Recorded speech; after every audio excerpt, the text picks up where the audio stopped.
శ్రీ శామిల్ గారు, మందుల శామిల్ గారు. గౌరవనీయులు స్పీకర్ గారికి నాకు అవకాశం ఇచ్చినందుకు మీకు ధన్యవాదాలు. మా దగ్గర నా కాన్స్టిట్యున్సీలో తిరుమలగిరి, మోత్కూరు మున్సిపాలిటీస్ ఉన్నాయి. ఆ మున్సిపాలిటీ ఎందుకు చేసారు? ఆగమాగం గందరగోళం. రోడ్ వేయకుండానే అందులో డివైడర్ వేసారు. అది నేను గెలిచినప్పుడు దుమ్ము కొట్టుకలాడుతుంది ఆ రోడ్ల మీద.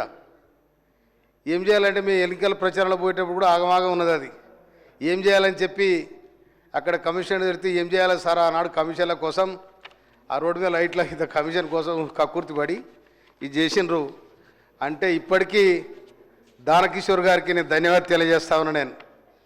నేను వచ్చిన తర్వాత వారింటబడి అయ్యా ఒక్కొక్క మోత్కూరు మున్సిపాలిటీకి ఒక 25 కోట్లు ఇవ్వండి, 25 కోట్లు ఇచ్చిండు. వారికి మున్సిపల్ డిపార్ట్మెంట్ కూడా నేను ధన్యవాదాలు తెలియజేస్తా ఉన్నా.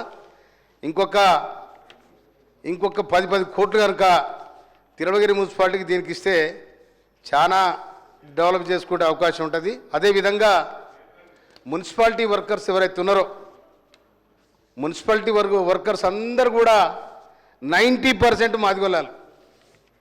90% ఈడ కానీ ఆడ కానీ వాళ్ళే. ఊడ్చోడు వాడే, తుడిచోడు వాడే, స్వాస్థ్యం మోసుకుపోయాడు వాడే. కానీ వాళ్ళ జీతాలు టైంకి అంత లేవు.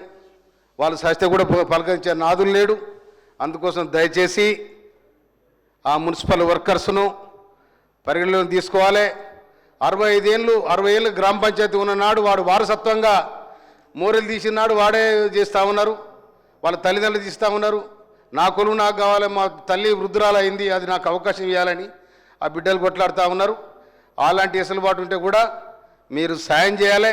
ఎందుకంటే చిన్న చిన్న మున్సిపాలిటీసు, ముఖ్యంగా మోత్కూరు మున్సిపాలిటీ కోసం నేను గౌరవ డిపార్ట్మెంట్ మినిస్టర్ గారికి, తర్వాత అదే తిరుమలగిరి మున్సిపాలిటీ దానికి అక్కడ ఒక స్టేడియం కావాలని మేము అడిగినాం. ఇంతకుముందు కూడా మేము మినిస్టర్ గారికి అప్పీల్ చేసినాం. కనుక దాన్ని కూడా దృష్టిలో పెట్టుకొని ఆ కార్మికుల దృష్టిలో పెట్టుకొని ఆ 2 మున్సిపాలిటీల డెవలప్మెంట్ కోసం నిధులు కేటాయించాలని చెప్పి ఇప్పటి వరకు చేసిన దానికి కూడా నేను కృతజ్ఞత తెలియజేస్తూ ఈ అవకాశం ఇచ్చినందుకు మీకు ధన్యవాదాలు సార్.